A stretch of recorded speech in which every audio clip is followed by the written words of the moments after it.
Halo guys, jumpa lagi di Macam Manga. Jadi seperti yang udah kalian tunggu-tunggu ya, kalian sering banget nge-request gua buat nge-review judul yang satu ini, The School Starts Moving in the Dark Night, atau tengkorak mulai bergerak di malam yang gelap. Apa sih judulnya sebenarnya?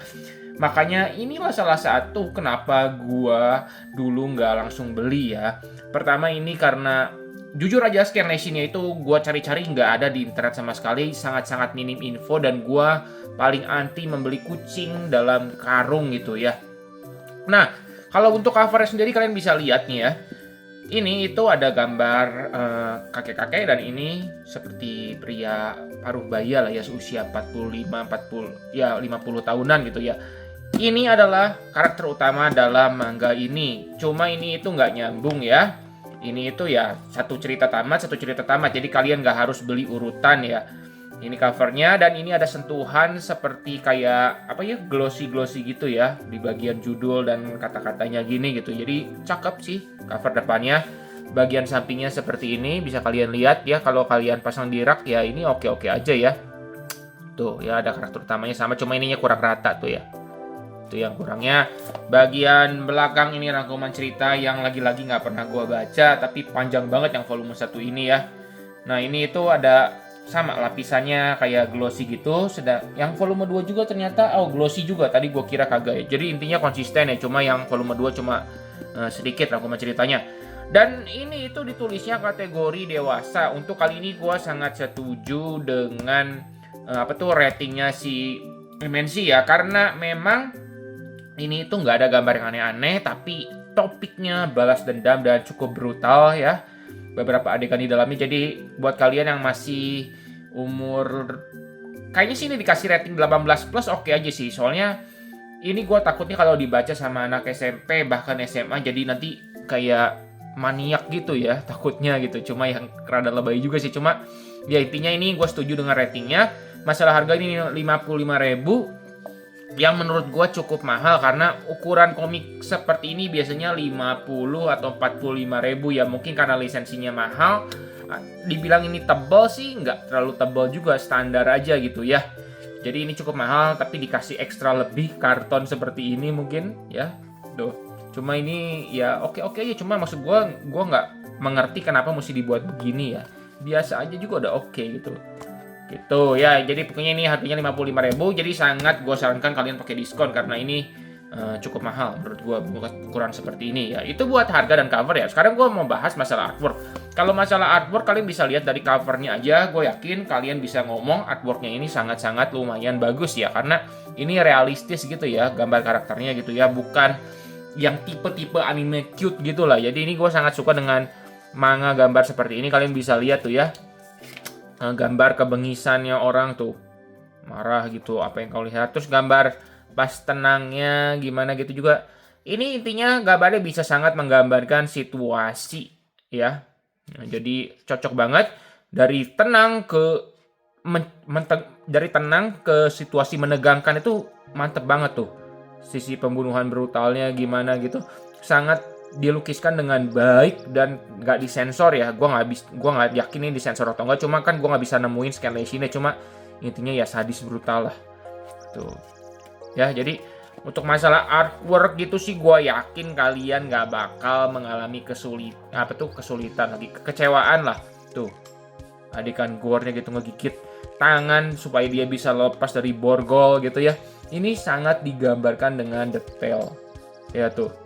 Panelnya gitu sangat bagus lah gambarnya ya. Jadi kalian gak usah khawatir masalah gambar tuh. Gambar-gambar yang mengerikan kayak gini tuh, yang psycho gini kan. Makanya ini gue bilang cocok banget buat 18 plus. Gue takut banget kayak gini nggak boleh lah ini bacaan buat anak SMP menurut gue ya, SMA lah minimal ya. Jadi gue setuju banget ya. Ya intinya artnya bisa gue bilang 8,5 dari 10 lah ya. Ini bagus artnya ya. Oke, jadi buat art nggak ada masalah. Sekarang gue mau bahas masalah cerita. Ceritanya sebenarnya kalau mau dibilangin sangat-sangat simpel ya. Manga ini tuh bertema balas dendam ya. Jadi intinya ya balas dendam gitu. Tapi menurut gue balas dendamnya ini bagus ya. Nggak seperti katakanlah ya genre yang gue baca yang kalian minta, ada salah satu orang dari kalian minta gue review Revenge Club. Itu belum sempat gue review, cuma ini gue kasih pendapat singkat gue aja mengenai Revenge Club. Itu adalah komik yang rada tolol kata gue ya, karena gue ngerti dia mau balas dendam, tapi menyimpangnya terlalu jauh dan orang-orang nggak bersalah jadi korban. Jadi intinya itu gue nggak ngerti itu komik tujuannya ngapain gitu, ngalor ngidul menurut gue dan terlalu ekstrim. Kalau ini masih sangat masuk di akal walaupun ada kocak-kocaknya gitu. Cuma ceritanya perkembangan cerita dari awal dan akhirnya itu bagus. Itu yang gue bilang ini tuh salah satu manga balas dendam yang terbaik. Kalau yang baru gue review juga kan itu kemarin apa itu namanya? Aduh kok jadi lupa judulnya gue ya.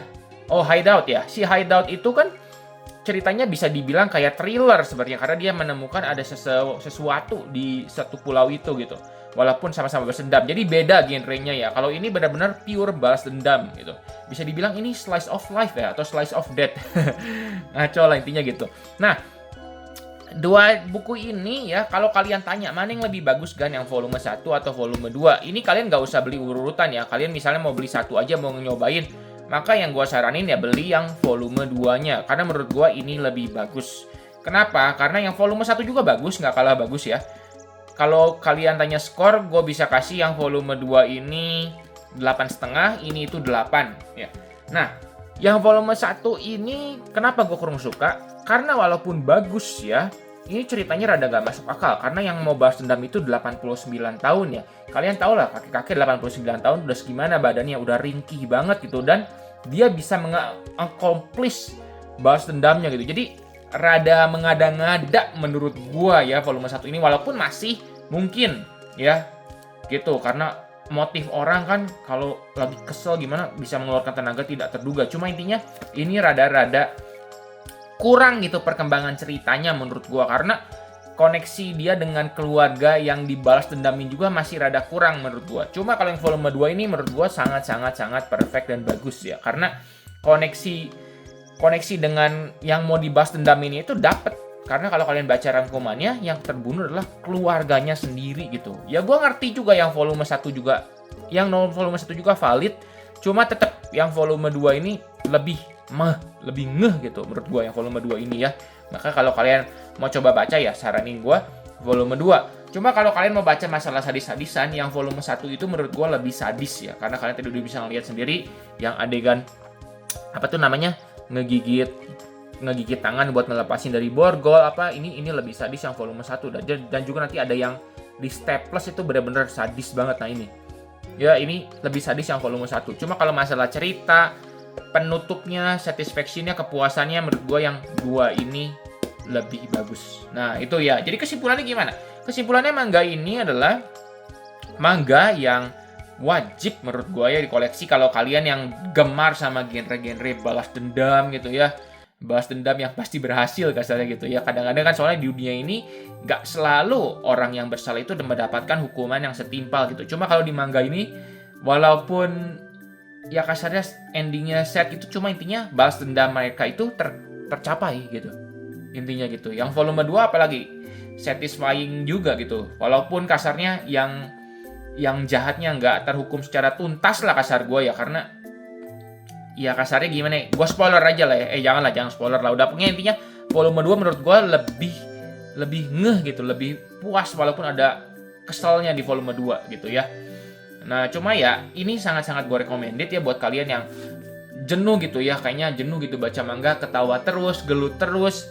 Ya ini topik manga seperti ini tuh masih dibilang jarang ya, karena ini juga bukan dibilang genre horor, ini bener-bener pure balas dendam gitu. Ini kayak kita lagi nonton acara liputan 6 kasarnya gitu ya. Jadi ini oke banget manga ini ya, sesuatu yang di luar biasanya menurut gua gitu. Jadi ini gua recommended, nggak usah koleksi 4-4-nya, cukup beli satu-satu aja. Kalau kalian suka ya lanjut gitu. Bener-bener kayak manga lepas lah ya. Ya jujur sih, gue juga tadinya nggak tertarik, cuma karena gue udah cerita ya, gue beli manga ini itu karena tiba-tiba ketika gue jalan-jalan di Gramedia, tepatnya Gramedia Central Park ya. Jadi kalau kalian mau coba baca mungkin bisa ke tempat tersebut. Di situ itu ada yang volume 1 ini kebuka.